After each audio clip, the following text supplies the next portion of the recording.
pretty as a picture. It's perfect. Liberty Park generates zero profit. I got bigger plans than trees. An amusement park! They're gonna destroy the park. It's a fat guy with a tiny shovel. How much damage can he do? Oh, I get it. Tiny shovel was a symbolic gesture. We're all gonna die! Do something crazy! This park is worth fighting for. I got this. Let's see you drive now!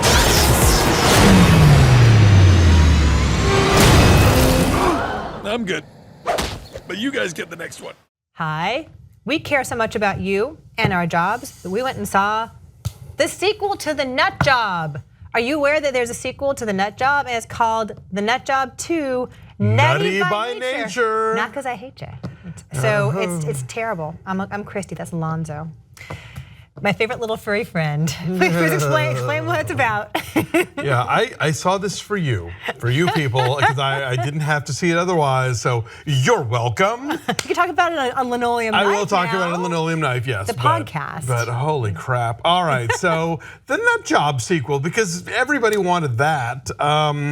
The Will Arnett Squirrel still has a bad attitude, man. And the Katherine Heigl Squirrel's trying to get him to straighten up and live right. And the nut shop where everybody was all fat and happy at the end of the first movie blows up. So they had to find a new place to live. And that gets complicated because the corrupt mayor of the town is turning their park into a cheap and dangerous amusement park, and they can only defeat him with the help of kung fu mice led by Jackie Chan. I'm not making this up. Take a look. Whack that mole! How do you like it? How do you like it? The very existence of this game offends me. We were overrun by animals, mangy little rodents. Go get them, boys! Remember your training! You had training? We just want to have fun!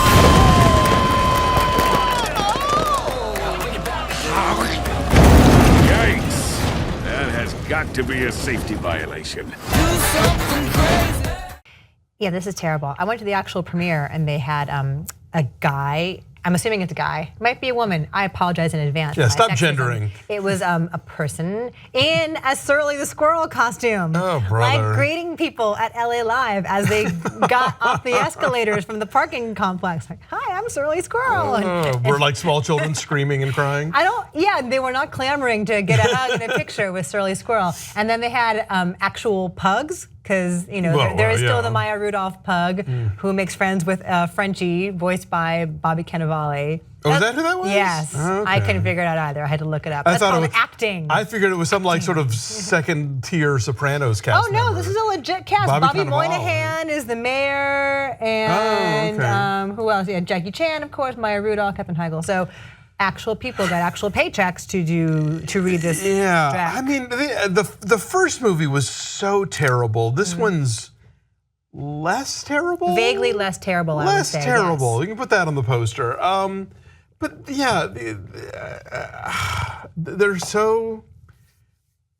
I don't even. I mean, these movies are so generic and so just like kids will watch anything is the premise here, basically. That kids will watch any sort of brightly colored, action-filled thing, and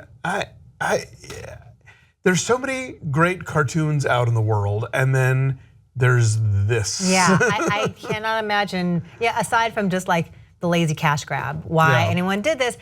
I don't think kids will watch anything, but maybe little kids. Oh, I'm not saying. I think that's the premise. That's the logic. Yes, little kids. Maybe if it is a snow day, if you're homesick on the couch. There were a few kids at my screening, and they did not respond all that strongly. Yeah, no, same. Yeah, we had a lot of kids. Nick did not want to go to this. Nick did not see the first Nut Job. I did not make him go see it, but I made him go see this one, and he was like, how was the first Nut Job? I'm like, oh, it kind of sucked, And so he didn't want to go to this. I'm like, he goes, you said you sold it so well. You said the first Nut Job wasn't good. He's like, just like you said the first two Cars movies weren't good, and then you took me to Cars 3, and look what happened. He's like, I'm right and you're wrong again. So yeah, sorry, Nick Lemire. I took you with me, thinking, oh, it's gonna be cute. But then like the doggies are okay, right? Like the Maya Rudolph pug and the Frenchie are kind of cute, and I want to see that movie, right? Like the Minions got a movie maybe they can do a Pug and Frenchie movie. Maybe, but like, yeah, there's no characterization to the squirrels beyond like one is kind of a jerk and one is uppity and always right and telling him all the time. And I guess they have to learn about friendship.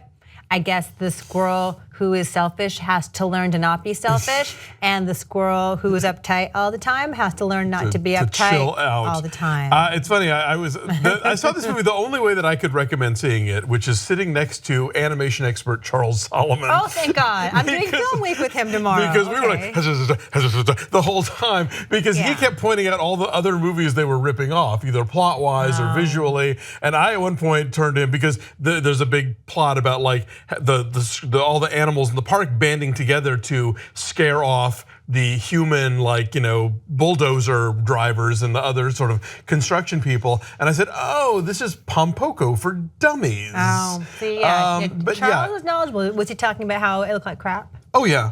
Yeah, because it's just like, it's bright and colorful, and there's nothing to like the texture of the creatures. They're not particularly pleasing, and they're just noisy and bright. And there's this whole weird thing post Shrek. People, I think, have already forgotten this, but until Shrek, it was never a thing that you would get movie star voices to do your cartoon. And there were very talented cartoon voice actors, like the great June Foray, who just passed away.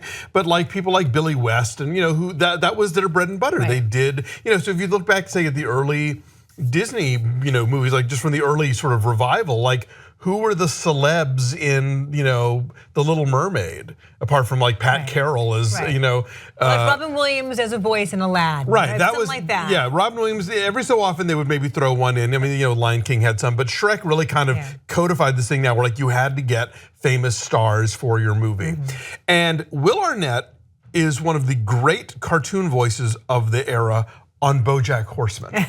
I've never seen that. He acts the shit out of BoJack Horseman. That show is brilliant, and it's funny and dark and sad and all these things at the same time. And he is so on this. He's Lego Batman, Yes, he's Lego Batman. Right? He's got great pipes. But he's in this, whatever juice he expends on those projects, this is the one where he's just like, I just imagine him literally in bed in Malibu, like holding up the screen, like, I'm gonna get those acorns, Oh my God. Yeah, it's not very good. So I'm saying a 2. Yeah, I'm saying a 2. What did I say? You said a 1.5. Do you want to stay with 1.5? I'll say 2. Just operating on an Emoji Movie still being the 0. Okay. I'll go 2 for the Nut Job 2. Right, so it's a 2. It's 2 for Nut Job 2. Yeah, I mean, there is so much else out there that you should take your kids to see first. So much. If they are dying to see it, drop them off. Man, yeah. Bye.